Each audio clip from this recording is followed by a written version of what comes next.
नमस्कार, मैं हूं डॉक्टर नीरज शर्मा और हमने एक मुहिम चला रखी है Jammu state movement. Dogri speaking land जो जम्मू संभाग है, बनी बसोली से लेके पीर की गली तक और बनिहाल से लेके लखनपुर तक, उसको एक राज्य का दर्जा दिलाने के लिए हम अवेयरनेस कैंपेन चला रहे हैं।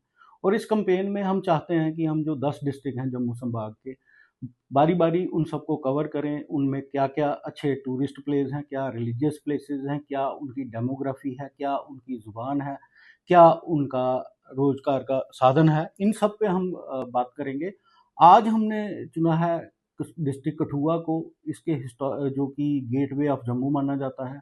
हिस्टोरिकल एस्पेक्ट पे जाएं तो कठुआ का जो पहले जो रेजिडेंस, जो पहले ही इनकी आबादी का जो टाइम है, कोई कोई 1025 से लेके 2000 ईसा पूर्व, मतलब 1025 टू 2000 बीसी के टाइम, जब कोई राजा जोत सिंह जी जो अंधोत्रा राजपूत क्लैन के थे, जो हस्तिनापुर से आए और उन्होंने बसाया कठुआ शहर। कठुआ शहर की तीन तब संभाग बनाए उन्होंने, तरफ तजवाल, तरफ मंजाली और तरफ बजवाल। और तीनों का नाम जो है कथाई के नाम से जाना गया। उसके बाद देखें हम, ग्रीक हिस्टोरियन स्ट्रोबा थे, जो सिकंदर अलेक्जेंडर द ग्रेट के टाइम के थे। उन्होंने कहा कि जो कठुआ के लोग हैं वो बहुत ही दिलेर हैं, बहादुर है, और अच्छी उन्होंने एक अच्छी लड़ाई की अलेक्जेंडर द ग्रेट के साथ, मतलब सिकंदर महान थे, उनके साथ अच्छी लड़ाई की। पौराणिक तौर पे देखें तो हमारे जो विष्णु अवतार हैं श्री कृष्ण जी, वो यहाँ पे कोई सियामन तक मनी लेने आए थे, तो इसका उस टाइम पांडवों के टाइम पे। उसके बाद कॉलोनियल रूल 1846 में, जब कैप्टन जेम्स एबर्ट थे, उन्होंने इसको नाम दिया कठुआ, पहली बार कठुआ का नाम दिया, और इस पूरे जो कठुआ का जो एरिया है उसको इंक्लूड किया महाराजा की टेरिटरी में।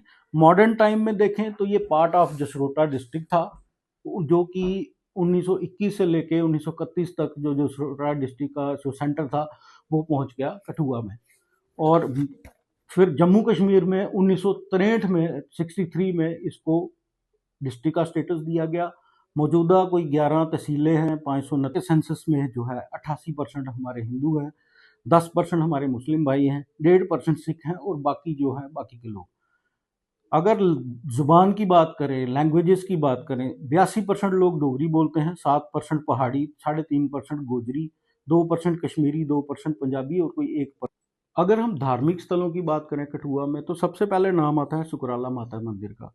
ये मंदिर कोई बिलावर से 10 किलोमीटर दूर है, और 75 किलोमीटर है कठुआ से। माता शारदा की री इनकारनेशन, माता मल के रूप में जो है, उनके नाम का ये मंदिर है, और बहुत पौराणिक है, कुछ 6वीं सदी का बना हुआ ये मंदिर है। एरवन टेम्पल है परोल में, 15 किलोमीटर कठुआ से।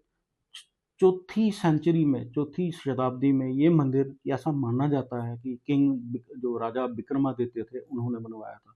शिवरात्रि पे बहुत ही भव्य मेला लगता है इस मंदिर में, और पास में गुप्त गंगा भी है। तीसरा माता बाला सुंदरी का मंदिर है, ये नगरी में है, 13 किलोमीटर है कठुआ से, और माना जाता है कि जो देवी दुर्गा है उनका मंदिर है। और जो इसका जो ऐतिहासिक जो कारण है बनाने का, वो ऐसा बताया जाता है कि एक ब्राह्मण के सपने में माता आई, तो उसने बताया कि उनको उसको बताया गया कि माता जी ने बताया कि वो इस पत्थर की पूजा करे, तो उसमें उस पे जब वो पत्थर को तराशने की कोशिश की गई, तो उसमें से लाल रंग निकला, जो लहू माना गया, और इस तरह से माता बाला सुंदरी का वो मंदिर बना। अगर हम बात करें जो पर्यटन स्थल हैं, उनमें बनी बसोली सर्किट एज सच, जहाँ पे बहुत ज़्यादा बर्फबारी होती है, और बनी वैली है, सरथल के मीडोज हैं, फिर रंजीत सागर सागर डैम है, जहाँ पे पुरथू बीच है, आर्टिफिशियल बीच है, पिकनिक का एक बहुत ही लोकप्रिय जगह है। उसके अलावा दुगन वैली है। और फिर अगर हम बात करें बसोली आर्ट एंड कल्चर की, बसोली आर्ट जो कि बसोली पेंटिंग्स हैं, वर्ल्ड विश्व में बहुत ज़्यादा प्रख्यात हैं। मिनिएचर बसोली पेंटिंग्स, जो कि 17वीं और 18वीं सदी में बिल्कुल उरूज पे थी, बिल्कुल पीक पे थी। आज इनको बढ़ावा देने की ज़रूरत है। हमारा मकसद ये सब आपको बताने का ये है कि हम चाहते हैं कि हमारा जो लोकल टूरिज़्म है, लोकल टूरिस्ट है, वो इन जगहों पे जाए और इसके बारे में आपस में बात करे और सब लोगों को बताए कि हमारे अपने डिस्ट्रिक्ट्स जो जम्मू के संभाग के डिस्ट्रिक्ट हैं, वहाँ पे बहुत सारी जगहें हैं देखने के लिए। आपको बाहर बसोली, मकलोडगंज की ट्रैफ़िक में और वहाँ की कंजेशन में जाके खज्जल होने की ज़रूरत नहीं है। जय जम्मू, जय भारत, धन्यवाद।